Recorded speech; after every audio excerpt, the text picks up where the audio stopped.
You got your ass kicked because you didn't have any defense. So I'm going to teach you the best defense that you can know. And the best defense is more offense. John Gennaro, count me in! 1, 2, 1, 2, 3.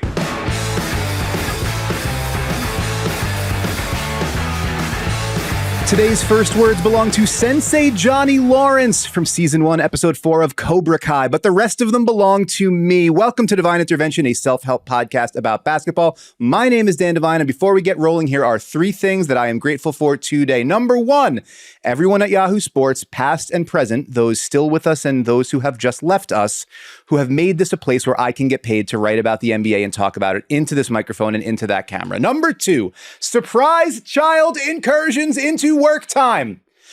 My kids were exhausted when they got home from after school yesterday. They wound up taking little naps. What this means is they don't want to go to bed at normal bedtime. What that means is that they sit and watch basketball with me. And while it's a little bit annoying to not be able to take as many notes as you would like during the third quarter of an important game you're going to talk about on a podcast in the morning, it's also kind of cool to get to spend more time talking to them about like why the court is blue and why that pass was rad and why that dunk was cool. Pretty good use of time. And number 3, an even better use of time.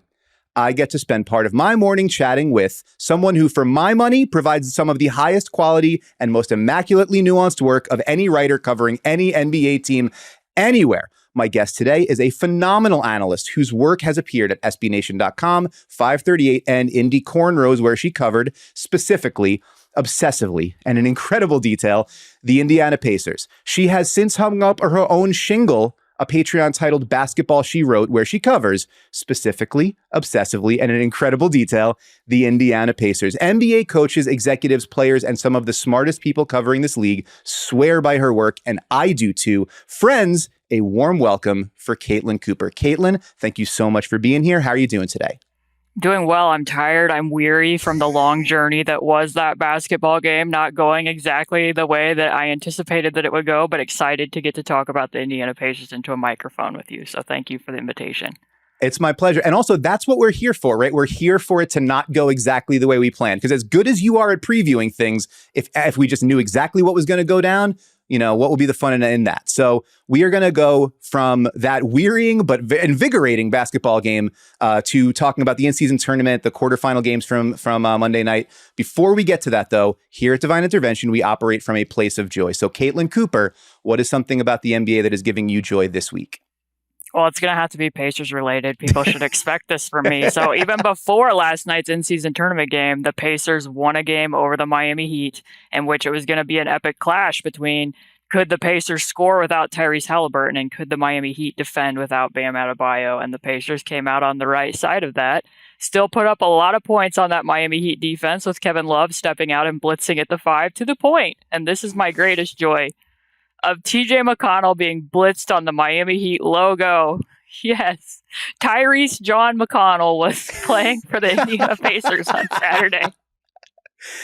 Oh my goodness. TJ McConnell getting blitzed to the logo. What a beautiful thing. That game, I had a note down to talk to you about that because Buddy Hield only makes one stinking 3 in that game. Haliburton misses it, and they hang 144 on the Heat. And I'm wondering, what is that performance? You got 30 from Bruce Brown, 22 from Obi Toppin, a couple of 20-point scores off the bench. TJ getting blitzed out to half court. What do you think that performance without Haliburton says about the Pacers offense, the team as a whole? Well, given the way that it kind of cratered, I mean, when their season went on a completely different trajectory when Tyrese got hurt in that game against the Knicks last year. They went 1-9 over their next 10 games. The effective field goal percentage, they went from being the equivalent of the Denver Nuggets to being the Toronto Raptors from last season, with or without. Pretty big offensive gap there. Just a little bit of a gap. So to see them still be able to go out there and score, I don't think the quality of the Heat defense was all that good with the options they had at the 5 and what they were giving up at us out of 1-2 passes out of blitz coverage. But the fact that they were actually knocking down those shots, especially Obi Toppin, who, if he's going to be left open, which he is sometimes by what coverages they're seeing, and he's hitting 4 threes while also playing like serviceable defense against Jimmy Butler and not jumping on every pump fake. A good night for the Indiana Pacers. And there's been a few of those recently. We're also going to get back to Obi because I have some feelings about Obi Toppin as a New York Knicks fan, as a lifelong New Yorker or most of my life in New York. We're going to talk about Obi because it's like he got sent to the farm upstate, but like actually there is a farm and he does have a lot of room to run around and it's a very exciting time for him. So I want to get back to that. But before we get into all that, I want to touch on the in-season tournament games from last night, and we'll get into the Pacers pretty heavy. But first, just a quick rundown of the nightcap, the late game, Kings versus Pelicans. Also, Kings playing same night as the Pacers, kind of like, the script writers aligned. It's kind of a hack bit, but it worked together given how irrevocably intertwined the franchises are by virtue of the Tyrese Haliburton for Domantas Sabonis trade. But unlike the Pacers, the Kings do not advance. Pelicans get the win on the road, 127-117. Brandon Ingram leads the way, 30 points, 8 rebounds, 6 assists. Dominant third quarter, really controlled the game all second half long. The Kings just had no answer for how to guard him. I know you are obsessively focused on the Indiana Pacers. Did you catch any of this game? It was on in the background, and I felt like I was catching all these inflection points where at the beginning it's like, oh, Sabonis is doing Sabonis things. They're slick passes. They're flowing into all these DHOs, and they have this big lead. And then in the last 4 minutes, it's just like Jose Alvarado and Marshall are just like, we are here to steal your basketball. We are basketball pirates, and things are going to start going south from here. And then meanwhile, I look up, and Brandon Ingram's just getting wherever he wants to go. He's being really patient, making all the best passes out of some of the double teams he was seeing. And then Keegan Murray comes back from that back injury, and I felt pain for him at times. Like there's times where he's trying to get around curled pin downs and you're just seeing him hold his back and he's giving up screen rejections. It's like, this is a tough night. Especially like there is no other real good option for them for how to deal with someone like Ingram. It's got to be him. It's got to be to be Keegan Murray. And then if he's feeling it and it's not going, he's not physically able to do it, there aren't a whole lot of positive answers. And you saw that in the way that Ingram was able to control that game. Comparatively quiet game for Zion Williamson. My guy, Ben Rohrbach, wrote today at Yahoo Sports about the one of the kind of takeaways from these is that Zion might not be sort of the centerpiece, the able to take over everything in the game that matters just yet. I think I love you, Ben, but maybe let's give it a second. Let's see. I mean, they still put up a huge offensive rating and won a game on the road against a pretty good team. So we shall see. But yeah, 10 points in 28 minutes for Zion. Spent half of the fourth quarter watching from the bench as Ingram, Herb Jones, Trey Murphy III, and CJ McCollum kind of put the game away with some help from Alvarado, as you mentioned, Najee Marshall. The Pelicans now advance to take on the winner of tonight's Lakers-Suns game in the Western semifinals. And this is I think the big picture stuff. You're absolutely right. The inflection point was really, the Kings were super, super hot to start. I think they made 12 of their first 14 shots. They were like waltzing through the Pelicans defense. Then Sabonis leaves the floor and it's like, well, how do we get organized? And also, what do we do defensively when we go small? And the Pelicans said, well, we're going to put Zion at center because we're not getting stops anyway. And you guys got to guard all our wings and all our shooters. And man, did that not go well for Sacramento. So I think the takeaways moving forward, it's like, I think the Kings are probably going to be fine. De'Aaron Fox has been an all-NBA caliber player so far. Mike Brown before the game was kind of pounding the podium saying, like, why isn't he in MVP conversations? My answer to that, Coach Brown, would be that it is December 5th. There's plenty of time for that conversation. We'll get there. Sabonis has been sensational. And the question or the concern is a little bit more like when you get down to past 6 or 7 on that rotation, when you get past Malik Monk, kind of sort of Trey Lyles, who also is like trying to snuff Jonas Valanciunas in the back of the head. Like it was a little bit of a rough night in a few different areas for the Kings, but the 8th, 9th spots, maybe they don't matter only but so much when you get into a series, but like how much are you going to be able to rely on Sasha Vezenkov and JaVale McGee against good teams in games that matter? I think this is the kind of thing, like if this was a dress rehearsal, that's something that makes you think like, oh, I don't know, maybe we need a new understudy for that role. I don't know. Remains to be seen. But they move on. And you know who else moves on is the Indiana Pacers. Boom, baby. In come the big bad blue blood Celtics with the best record and the best net rating in the NBA. And out they go, shipped back up to Boston, holding that L. 122-112. Pacers win. They advance to take on the winner of tonight's Bucks-Knicks game. Absolute coming out party for Tyrese Haliburton. And I'm interested in what part of that performance, which was 26 points, 10 rebounds, 13 assists, 0 turnovers, 40 minutes, first career triple-double. What about that stood out to you? I think the before and after effect, I mean, he talked after the game, he had been dealing with an illness. He actually had to use an inhaler at halftime because he didn't feel like his breathing was right. So we have to factor in that human element of it all. But at the end of the second quarter, the game got kind of weird for both teams where Jason Tatum was like, hey, I've been hunting Tyrese Haliburton for a while. I think I'll stop that and I'll just isolate against Andrew Nembhard. And Tyrese was like, I have Peyton Pritchard out on the perimeter, but instead I'm going to call for a screen from Bruce Brown and try to jack up a shot against Jason Tatum, which typically like Tyrese is so good at, he just cascades with flow. He knows and processes the floor so well that he can get to the next action and know where the advantages are coming from. And it just felt like it was a bit of a choppy game for him.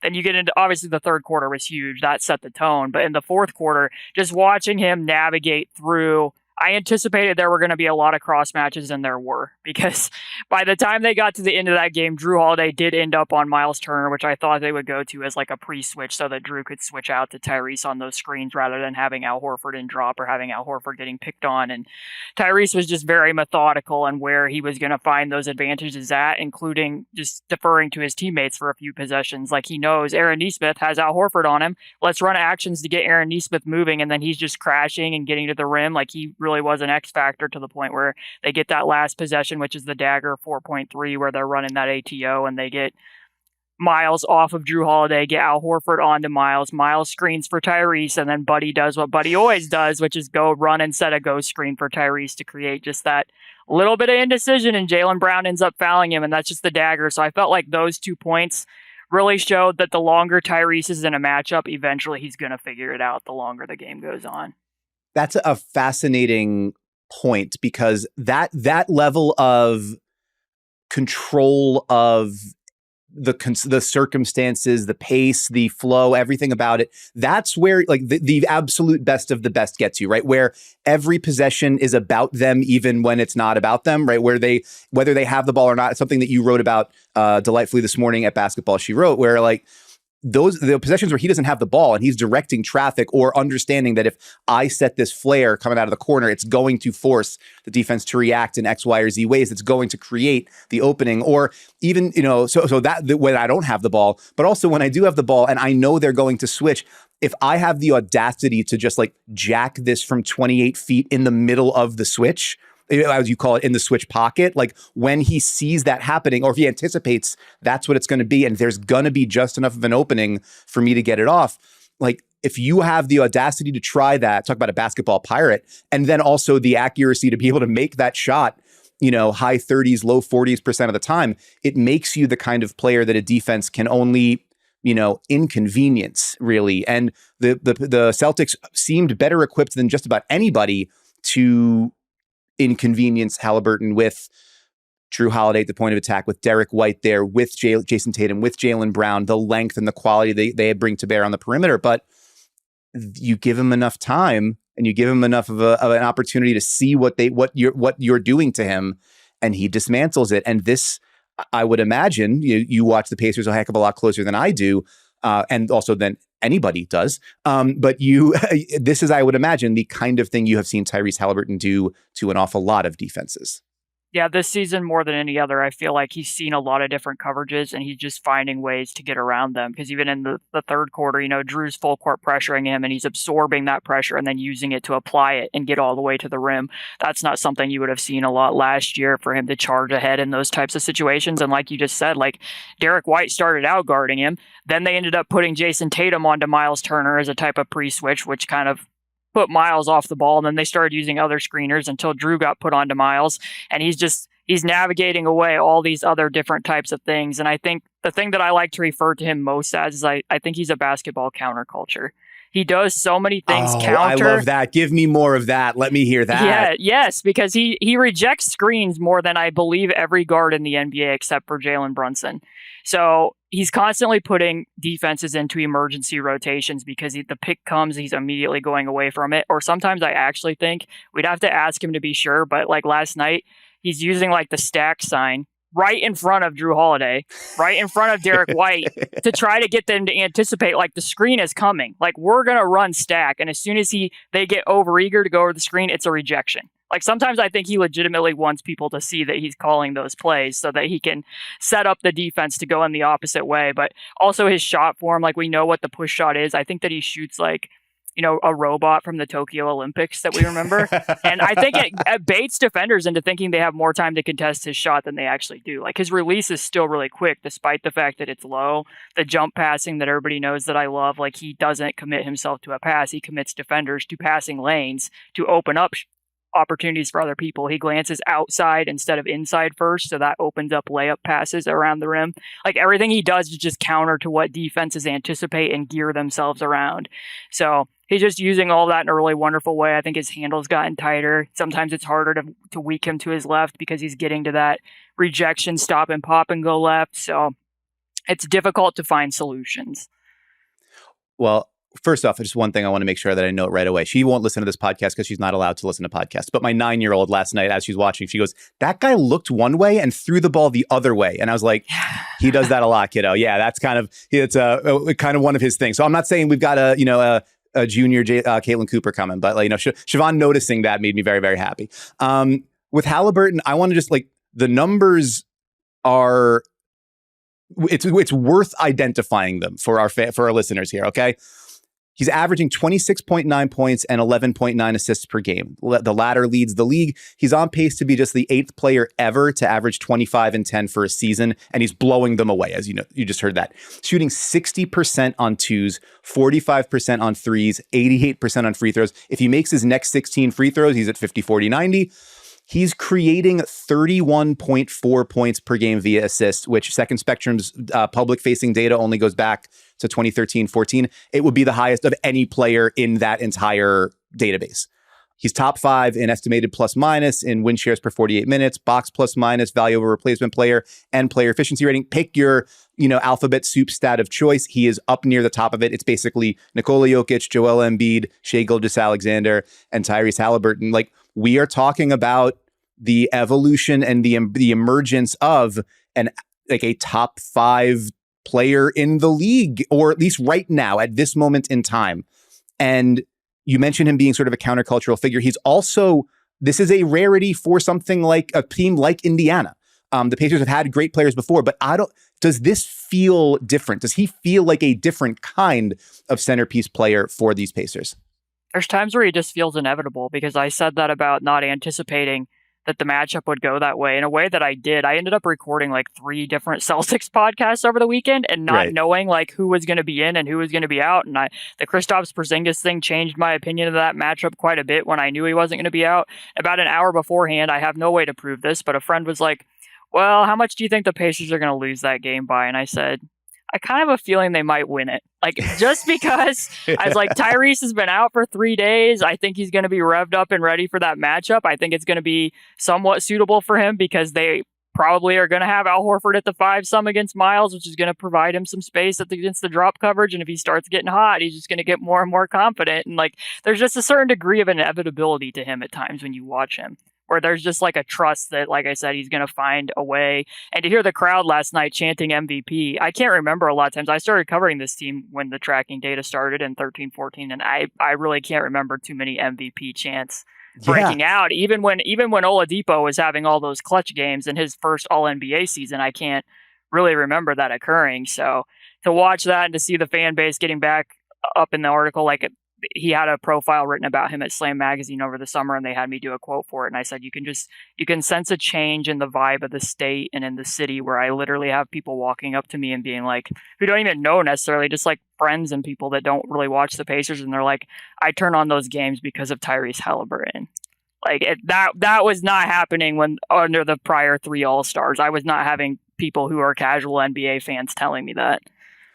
Which, for that to then dovetail with, again, we're talking about the NBA script writers, for it to be first ever game on TNT, the only game of the night, or only game in that window, and for it to start with kind of a rocky first half. And as you mentioned, a choppy first half where he's not, I think we only took 2 shots in the first quarter. We're not really getting to our flow. The Celtics have kind of been able to junk the matchups up to grind the gears of what has been the best offense in the NBA. And for then it to happen in that third quarter, where I believe, it was counted up earlier, I might have it wrong, but I believe he scored or assisted on 24 of the 27 points during his shift before he hit the bench. And it's oh, okay, guess what, everybody? This is happening. Like, this is what this is.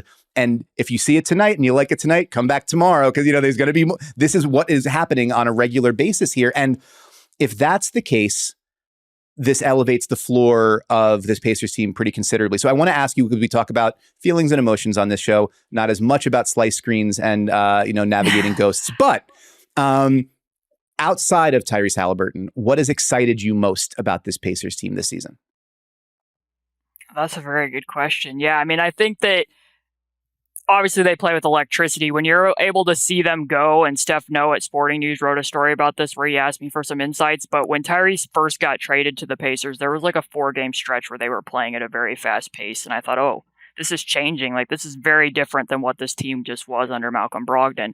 Then by the end of the year, that had kind of crawled back down. The transition frequency was back where Rick Carlisle teams had been in the past, where for 6 years straight with Luka Doncic running things and being more methodical, they were not a transition frequency team.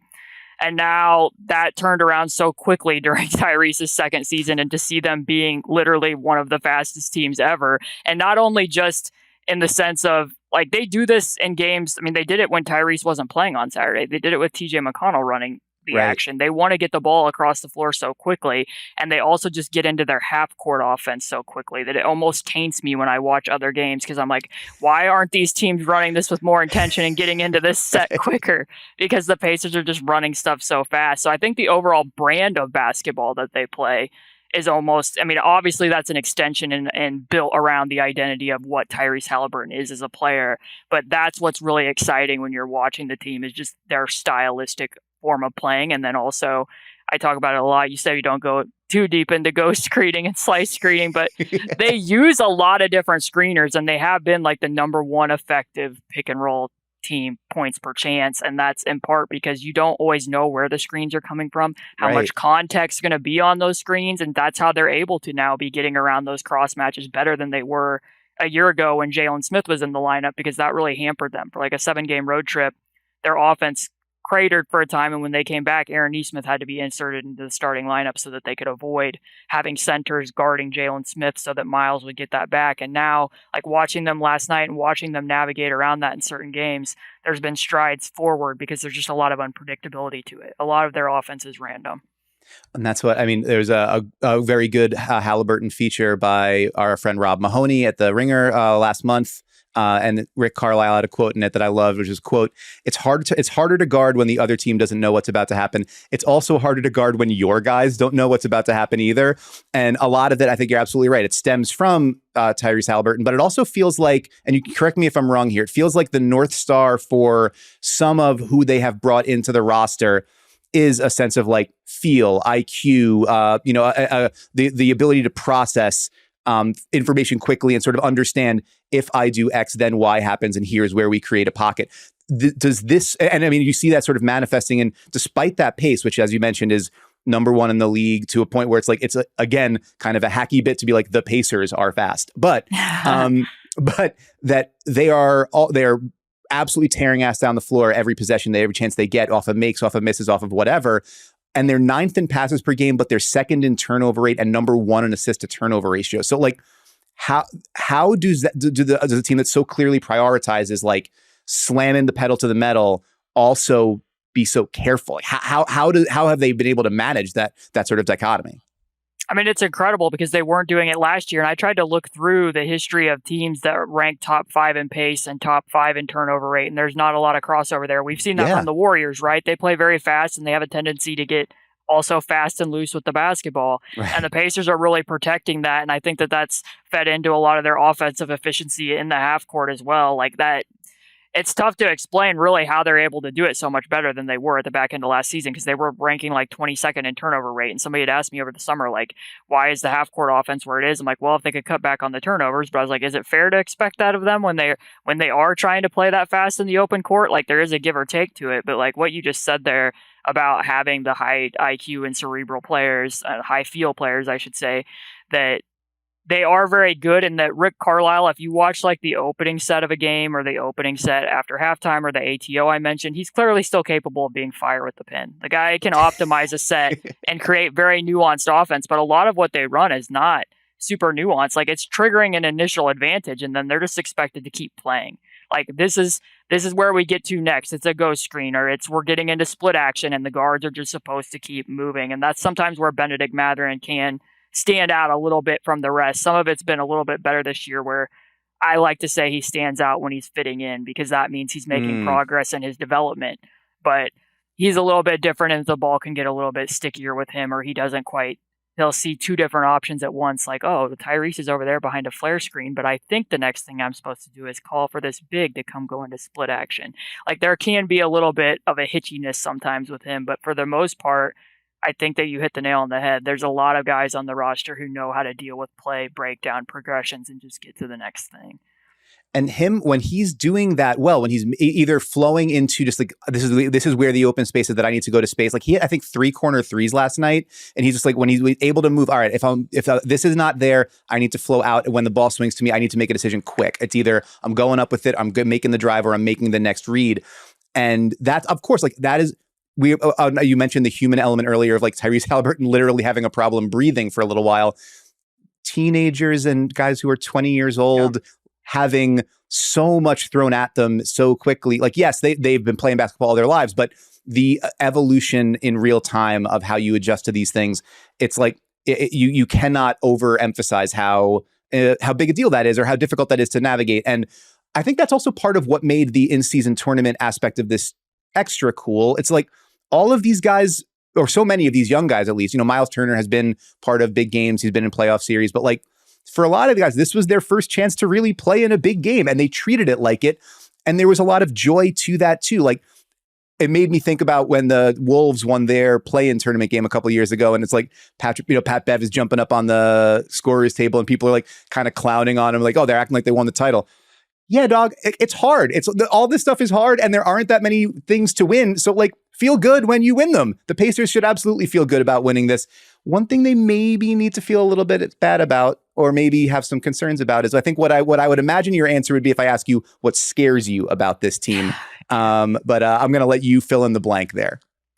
Yeah, polarity, right? So you get to watch. It's literally whiplash. You're watching this team go up and down the court really fast, and you're also watching, the greatest offense of all time. And then you get to the other end of the floor, and it's like, the 29th ranked defense. Yes. And I got to say, you mentioned in your write-up this morning, the sort of like light blue color, the very calming oceanic blue, has in the middle of it basically a yellow brick road to the rim. It's difficult to ignore how it is sort of literally laying the track for teams to go straight to the basket. Yeah, and that was something that I was really interested about, that specific matchup, because the Celtics are kind of known for settling from deep. And in the first matchup between these two teams, the Pacers got absolutely sunk from 3, which is kind of the only thing that they do well defensively, is limiting 3-point attempts, because so much of the defense is geared around that. So I was kind of interested to see, because the Celtics are like 29th in drives per 100 possessions. Like, will this be a game where they really try to pierce what the Pacers defense is? And they had problems in the first half. Tyrese addressed that and said, defensively, I was not good enough in the first half. I think some of that was coinciding at the same time as when they were trying Obi Toppin at the 5. And typically when Obi is out there at the 5, he's not really defending the 5. Most of the time, that's Aaron out there, and Aaron will get put on Joel Embiid, or Aaron will get put on Kevin Love. Last night, Aaron wasn't really playing in those minutes, so now it was on Obi Toppin, and now Jason Tatum has, Tyrese out there in space, and there's nobody rotating to the rim, not even a single foot in the paint. So I think that was complicating matters a little bit. They didn't double on one of the post-ups when Tyrese was kind of stranded, but then they came out in the second half, and one thing that I actually do like about the defense is they have made more of an effort to not just give up easy switches. They're having Tyrese try to show and recover a little bit more, so he's not just ending up on those islands all the time. So you saw Aaron really making an effort there. So at least he was the person really trying to battle and wrangle space against Tatum. And I did think Tatum did end up settling for some shots, just like that one he made right before halftime. Like, yes, you bombed in that 3 from deep, but there was not a single person standing in the oceanic blue, and you chose to shoot that over the top of Tyrese Haliburton instead of getting to the rim. But they had a better night defensively. For people who haven't watched the Pacers this year, they probably think that I've been hyperbolic about what the state of the defense is, because it definitely did look better in the second half than what I've been watching all year. Yeah, let's put some context to that. They are They give up more shots at the rim than anybody else, and by a lot. Almost 41% of opponents' shots are coming right at the rim. As you mentioned, second to last in defensive efficiency by basically whatever advanced stat site you look at. They're either at the bottom or second from the bottom. They foul a ton. They are near the bottom in defensive rebounding rate. They're dead last in transition defense. Like there's Miles Turner does a pretty good job defending the rim, and that's kind of about it. And actually, you know what? That's too diminishing by me. Like Bruce Brown is a quality defender. Aaron Nesmith, as you mentioned, is like built like a fire hydrant and like tough and fights and seemed maybe a little extra motivated against the Celtics team that traded him away, just a little bit. But was absolutely, was like, I'm going to fight in a phone booth with Jason Tatum all night if I need to. But this is also somewhat an outgrowth of the roster construction. You've got Haliburton is 6'5" with a 6'8" wingspan. Buddy Hield, 6'4" with a 6'9" wingspan. Bruce Brown, 6'4", 6'9" wingspan. Benedict Mathurin, 6'5", 6'9" wingspan. Andrew Nembhard, 6'4", 6'6" wingspan. Aaron Nesmith, 6'5", 6'10" wingspan. TJ McConnell, 6'1", negative wingspan, 6 foot wingspan. So you have most of the rotation is comprised of 6'4", 6'5" guys. And when the other guys got big wings, like Jaylen Brown was making hay a lot in the first half, just basically going straight at whoever was in front of him because he said, like, I will be able to bulldoze whoever's in front of me here. You recently wrote that the defense doesn't need to be good. It doesn't even need to be mediocre. It just needs to be bad. Do you think that is coming off of last night where they held the Celtics to like 108 points per 100 possessions, like a really solid defensive performance, especially in that second half. Do you think that it is a reasonable place that they can get to, or personnel wise, is it just kind of like a bridge too far? Yeah, I think just to provide people with some background, the defensive scheme has changed really radically from last season. Last year, they would have been putting a lot more bodies in the paint as a protective mechanism. So they would have had a very exaggerated nail presence. Sometimes they were overzealous with the low man, really trying to protect Tyrese behind mismatches, going to switch to blitz if they needed to. They put themselves in rotation a lot. And I think that in part contributed to what their rebounding issues were, although that hasn't really been solved this year. This year, they really want to guard more things 2 versus 2 and defend individual matchups. And like I said, they're going to stay home at the 3-point line. And then it brings up what you just said about the wingspans and everything else. When you have these smaller defenders and they're being left alone on islands, it becomes a lot more difficult, right? Yeah. So that being said, I think they're hoping to get inflection points and that it's a slow build because they didn't have great performances from anybody as on-ball defenders last year. Last year, if you had a scouting report, with the exception of I think Andrew Nembhard's been terrific last year and this year, there probably wouldn't be a wrong answer for who you could put at the top of it to be like, hey, let's target that guy. And you'll even see that throughout games. Like, there was a part of the second quarter last night, Drew Holiday just decided, well, I think I'm just going to bully Buddy Hield for a while and until they have to bring doubles. So I think that they're hoping that with this scheme that they'll get like what they got from Benedict Mathurin against the Milwaukee Bucks late in that game, and there'll be more and more of that, and guys will have Obi Toppin against Jimmy Butler, and that they'll be building better habits and get to this place. I'm not sure that I think that that's going to happen unless they eventually make a roster change of some sort, because you can just see too many nights where it's like, okay, Bruce Brown did just everything he literally could to stay in front of Franz Wagner, and there's nothing he's doing against that finishing Euro step. Like he can't grow mid possession. So it is funny too, because Rick Carlisle in the presser last night was like, well, we made a change to the pick and roll coverage that we haven't done all year in the second half. And people are like, what was it? And he's like, I'm not going to tell you. I'm like, well, it was tag switching. So like they don't want to use peel switching anymore. They want to teach a mentality of pursuing. And last night they went back to using some of that because to deal with how much they were getting beat on screen slips. So I will say that the coaching staff hasn't been dogmatic with it. You will see them make adjustments. Like, they don't want to put themselves into rotation, but they were doubling Jason Tatum in the first half when Tyrese was on an island. So they have been tweaking things as the season goes on, and I expect that they'll continue to do this. This isn't a Nate Bjorkgren situation where it's just like, hey, 4 games in a row, we're going to go over on Russell Westbrook so we can get another historic triple-double. But I think ultimately, in order to fix it and have it be sustainable, that they probably are going to have to get some length in there eventually.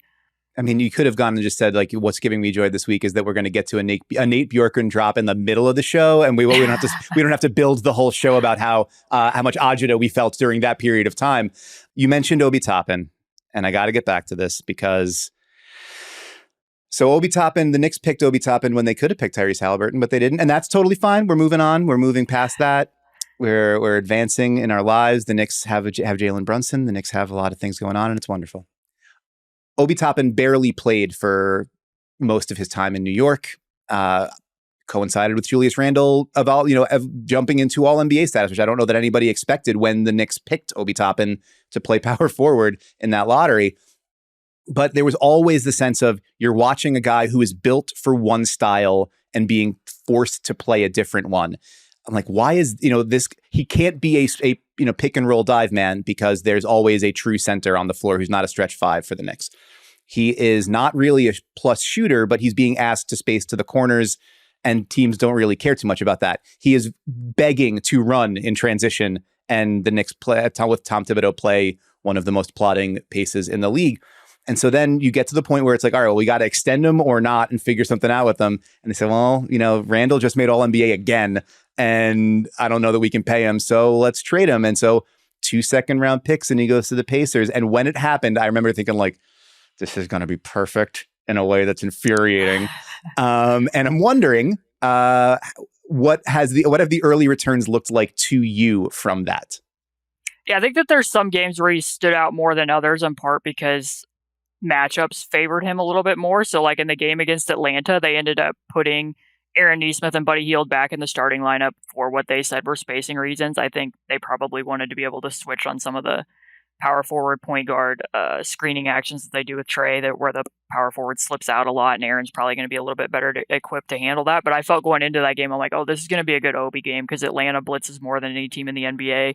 Their stances behind those blitzes are just so wonky. They don't see people behind them a lot of the time because they mirror their chest to the ball and try to really funnel the ball to the short roll.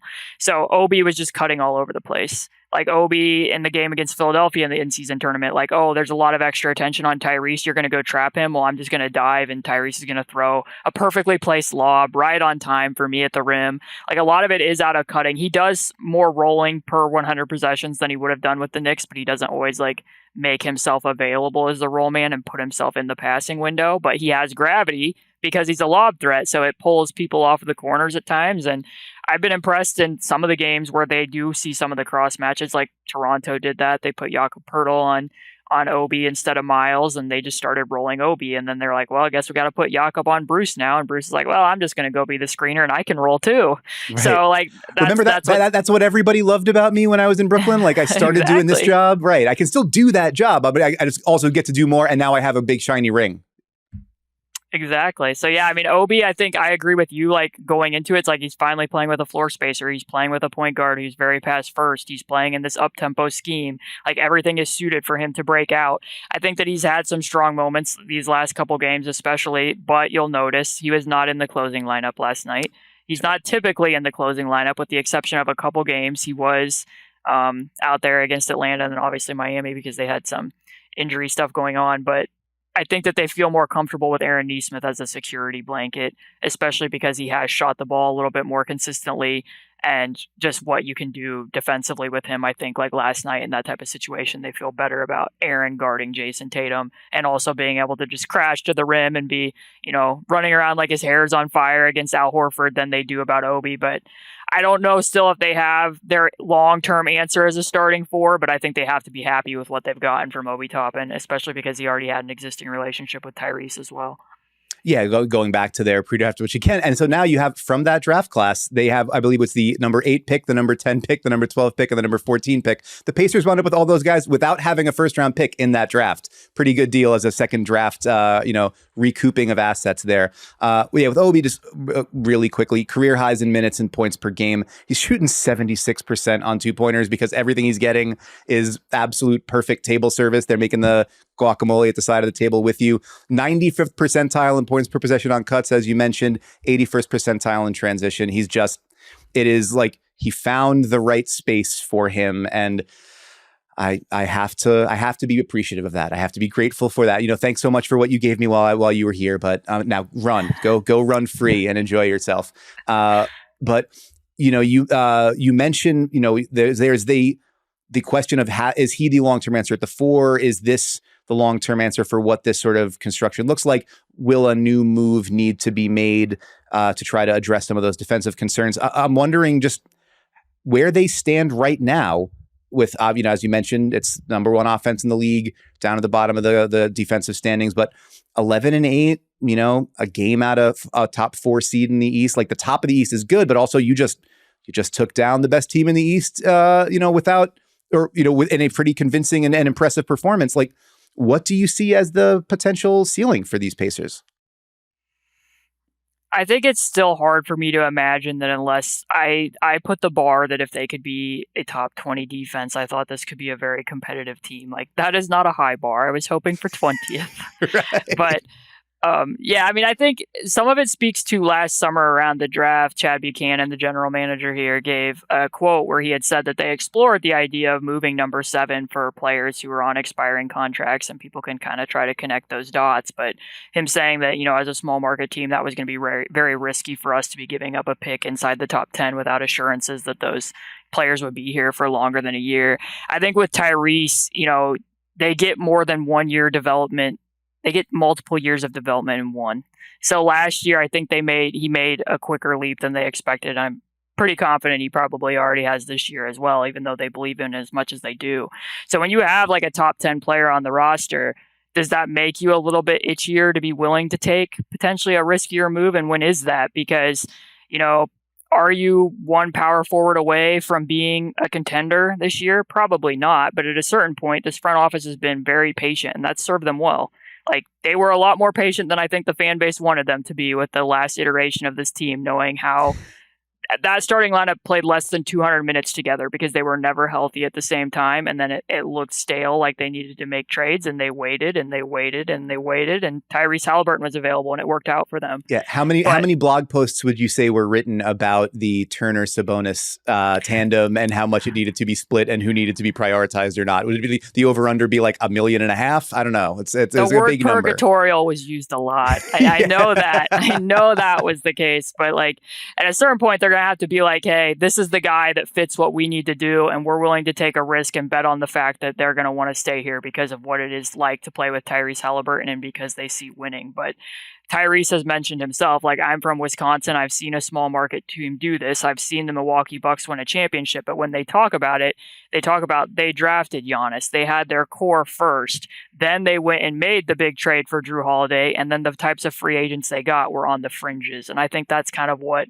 they're anticipating here too. Like, we're not going to be the type of team that's going to go out and lure, one of our core pieces necessarily as a free agent. We're going to have to do it via trade, which most likely means you're going to be taking a risk at some point, which would be counter to how they've operated during this window. So I guess pause, wait and see. Right.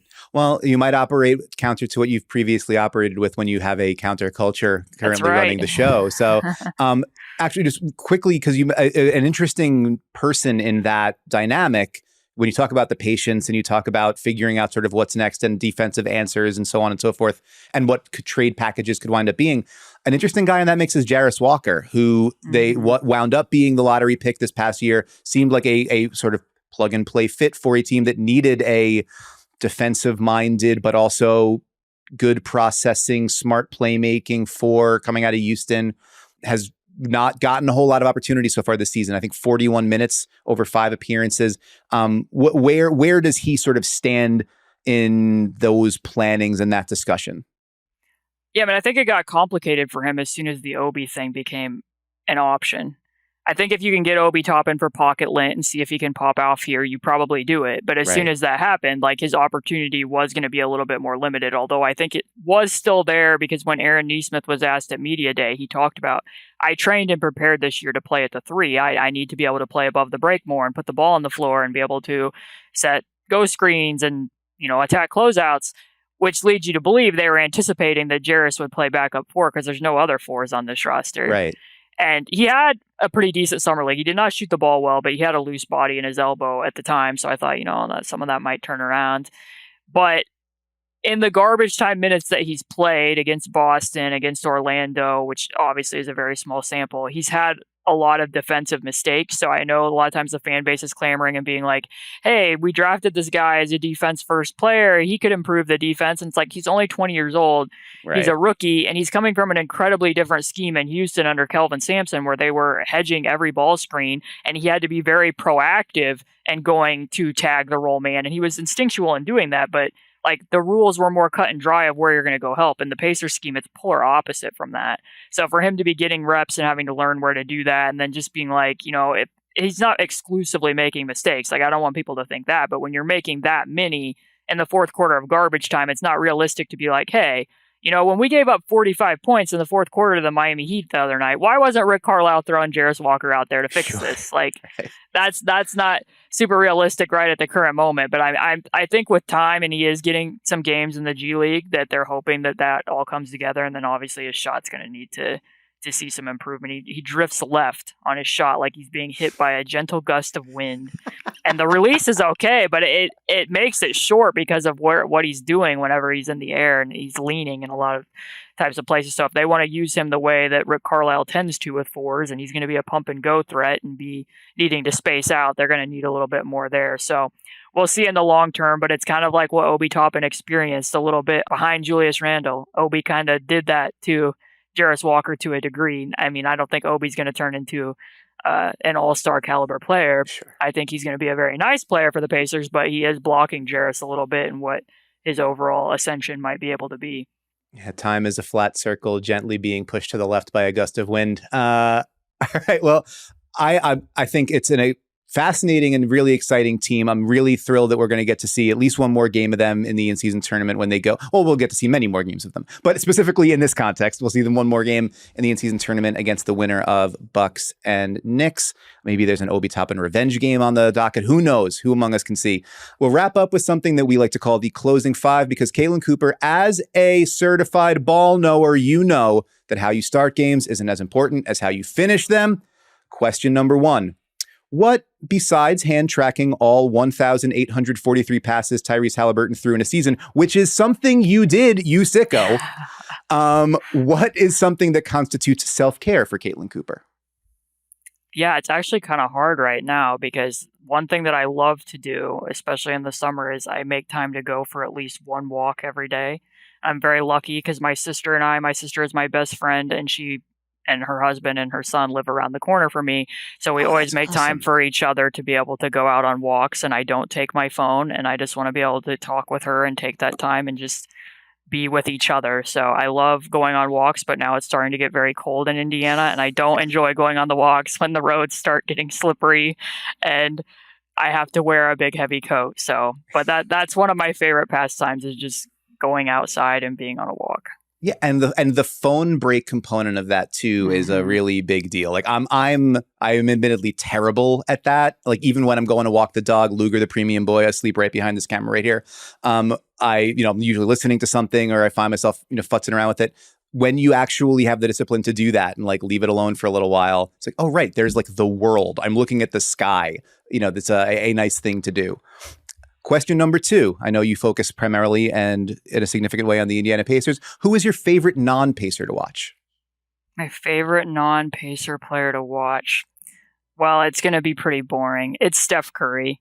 I think, hey, you're allowed to have the answer be like the most exciting the obvious guy. one? Yeah, no, that's okay. Obviously, we don't have to be clever. It can be like, talk to me about why. Yeah, I think it's for the exact reason that I wrote in the column this morning about Tyrese, when I wrote that he can be in control when he isn't even at the controls. I just love watching Steph Curry move when he doesn't even have the ball, or just stand there and be able to put that much of a bend in the defense, to be that dominant that you can do nothing other than just stand on a court and you're opening a shot for another person. And just both of them play with so much immense joy. We didn't even talk about Tyrese's new celebration, which is the Hallie hop, the skip going the other way. So I enjoy both. I enjoy both of them immensely for those reasons. And now I get to watch a version of Steph pulling up from 30 feet against switch pockets. So I'm lucky in that regard. That's tremendous. I'm very glad that we did get to the skipping on the podcast. And honestly, a failure of hosting to not get there earlier. So I'm very glad that you picked up the slack for me. You got the rebound off the miss. Question 3. You mentioned Steph No of the Sporting News earlier. Earlier this year, you did an interview with him. And you said that when you were in middle school, rather than papering the inside of your locker with heartthrobs of the moment, you cut out pictures of Pacers and hung them in there. First off, thank you for that detail. That is tremendous. Great job, Steph, getting that detail. Which Pacer was at like the center of it? Because I know a lot of the sort of, when you're cutting up the pictures, you're putting them in there, there's always a centerpiece player. Who was in the center of it? Yeah, I mean, it was hard work finding pictures of Pacers in magazines, let me tell you. But I was a huge Jermaine O'Neal fan when I was growing up. That was my favorite player. I even had, because I was playing at the time, he had a DVD. There was like this series of DVDs called Better Basketball ones, and I worked on his footwork like relentlessly, which didn't make sense. That's great. It did not make sense because I'm 5'6" and my team played a shuffle motion offense, which if people don't know what that is, go look it up. There wasn't going to be opportunities for me to be posting up in that offense, but I was going to have those moves ready when I was going to call an audible and dive to the block. Like I was ready with them. So, yeah. I love everything about this. I love that I also love that. I mean, listen, you work on that footwork, when you're growing up, that you're putting in the basis, a foundation of a game. You mentioned your sister and your kid. Like, you could just put those moves on that kid. Like, if you need to, you got the post game. That doesn't go away. The footwork stays sharp as long as the mind does. Did you ever have to go like kind of out of your way was there somebody that was like a white whale to find? Like, man, you mentioned it's really hard to find pictures in these magazines. Like, was there somebody that you just wanted to get that you never could get? No, I don't think so. I do remember like there was Brad Miller because he had the one All-Star season, so he was available. And typically Ron Artest Meta World Peace was available because of the Defensive Player of the Year conversation. So the luck was getting better as time went on because the Pacers were so competitive in those Pistons series. And people always bring up Reggie Miller to me, and obviously that was the first jersey I ever owned. But I was very young when the Reggie Miller Knicks stuff was happening. I'm like 5 years old, so you gotta go on to the further Jermaine O'Neal teams. But yeah, I don't know. I don't know if I ever had an Al Harrington picture. That probably wasn't there. Or, a Jeff Foster. I kind of doubt that. But in my notes, in the rundown, I say, like, was it imagining the challenge of tracking down like a glossy magazine quality spread of Jeff Foster? But listen, if anybody out there, listeners, viewers, if you've got one of those, holler at your boy. We'll make sure we'll get it. We'll redirect it. We're going to make this happen. We're going to get the Jeff Foster in the locker of today, whatever that winds up being. Question 4. First concert you ever went to? First concert I ever went to. I do not go to concerts. Genuinely, I don't. I have an immense fear of one day being caught on camera somewhere and lip syncing along to music. Why is that something to be afraid of? That's a wonderful thing to share. No, I don't want that to ever happen to me. I don't go to concerts. The most recent live performance I went to is my sister and I went to a dance company in Indy because we both enjoy that. She really does. So we went and did that. But I don't really go to concerts. I can't even remember one that I've been to. Well, that's all right. We're expanding the artistic imprint of Devine Intervention, getting modern. Was it modern dance? What kind of dance are we talking? This was ballroom. That's what she wanted to go see. So that's what we did. I love this. Finally, a podcast on this network talking about ballroom dancing. Excellent. But there's no shame in that game, but also no shame in singing if it's in your heart. No shame in getting caught lip sync. I understand. I'm not going to judge your feelings about that. That's completely fine. But I think if the song's in your heart, let it out. That's completely fine. Number 5, your dad was a high school basketball coach in Indiana, which, as I understand it, is kind of like being the leader of a well-meaning but rabid cult. I know that you don't harbor aspirations of coaching yourself, but if you did, what would be the hallmark of a Caitlin Cooper team? Like, we are dealing with Cooper tonight. We know that's going to mean X. What is your team going to be hanging its hat on? Every player on the roster is going to be excellent at throwing jump passes, and they're all going to do it while having an idea in mind instead of jumping in the air and running out of ideas. It's gonna be a signature skill, kind of like back in the day, the Spurs. It all seemed like everybody under Tony Parker was learning a floater.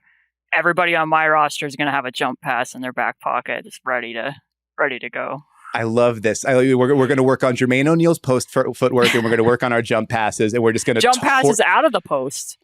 Now we're talking. All right, I love that. We're going to relocate along the perimeter, make sure the passing angle's there, and we are absolutely going to be throwing jump passes out of the post. We finish each episode of Devine Intervention with a weekly recommendation. Doesn't have to be about basketball, just something that you think is cool and good that you want to turn people onto. Caitlin, is there something that you would like to recommend to the listenership? I think people will be disappointed if they know me at all if I don't say that the answer to this is that people should immediately go to their grocery store and try an Outshine popsicle. Okay. Talk to me about Outshine popsicles.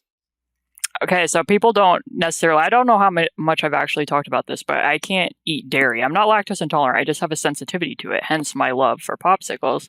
And during the pandemic, when like the initial March of 2020, the lockdown, I had Popsicle brand had a triple layer fruit one that was all fruit. And about a month into the pandemic, they stopped making these, and I really loved them. And this was hard. Like any setback during that time hurt a little extra. Absolutely, right. So at the time, I talked to my sister, and she's like, "Why don't you just go try Outshine?" She's like, "They're real fruit." Like I was like, "I don't even know what that is," and she's like, "Oh, I get them all the time." And I was like, "All right." So I go there, I buy a strawberry box, and they have my heart forever now. They're all real fruit. They are wonderful. I talked about them on my old podcast before it went defunct to such a time that I now have a letter from Outshine telling me that I am a friend of Outshine. I try to spread the joy of this to as many people as I can, and I think it will be life-changing for you. I always have a box in my freezer. I think more people should too. That's tremendous. This is something that I'm actively going to track down. My children also enjoy these sorts of treats, and I enjoy being able to take them from the children. So this works out great. So we're going to have something, a new thing to look forward to here. Mine it's not really a concept. I don't know. I'm not sure how to explain this. Weekend coffee is the idea here. And anything can be your weekend coffee. For me, it's literally coffee. But every day we make coffee at the house, and it's like, but it's your basic chock full of nuts, generic brand, might taste like, gunpowder, but it's just whatever gets you through the day and caffeinated. As you were talking about, like writing late last night, don't always get to sleep a whole heck of a lot. So whatever gets you through the day. But then Saturday morning, you go and you reach for the smaller little bag of coffee that has like a flavor to it or an aroma to it or something a little bit nicer.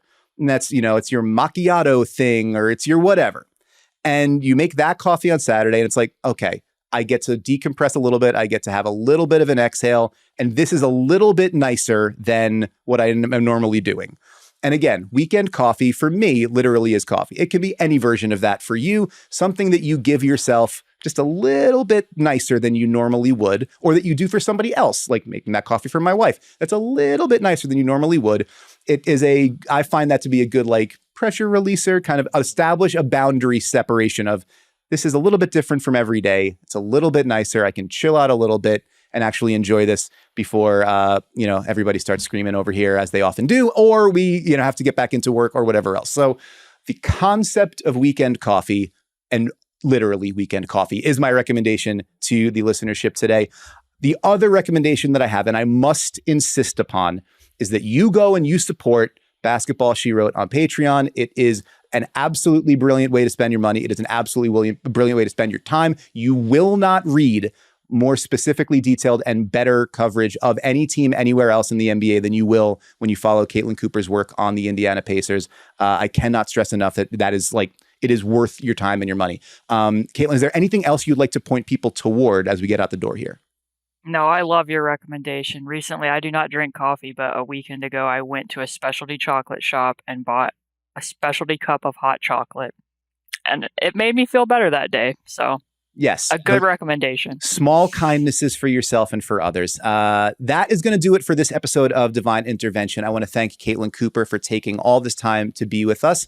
Again, want to recommend Basketball She Wrote, Basketball She Wrote, Basketball She Wrote. Also, if you like jump passes too, she has t-shirts. Go to TeePublic and you can see jump passes are good too, as modeled by Tyrese Haliburton himself, who certainly agrees that jump passes are good. Thank you to super producer John Gennaro for doing all the things that he does to make this show look and sound great. If you have made it this far in the episode, thank you very much. And please go and subscribe to the Ball Don't Lie podcast on whatever platform you're listening. Give us a 5-star rating and a review. It helps us with discoverability and building the show.